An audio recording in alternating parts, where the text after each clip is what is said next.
Let me show you how to factory hard reset any of the newest Samsung smart TVs. So if you want to wipe all the data, remove your account and reset it essentially to factory settings, you simply need to go to the settings here and over here click on all settings. Okay, select that, let it load, and then over here using your remote simply navigate down to the general and privacy. Okay, and then all the way down till you see factory data reset. Once you select this, again everything will get deleted. So let's confirm with the middle button, and also you need to enter your PIN code. So by default usually it's 000 on these TVs. So see, I'll enter 00000.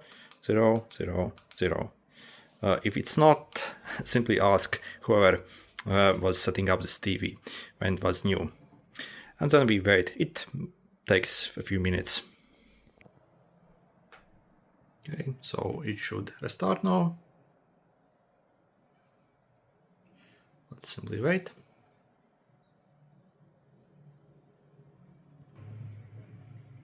So we have Samsung logo. Let's wait a bit.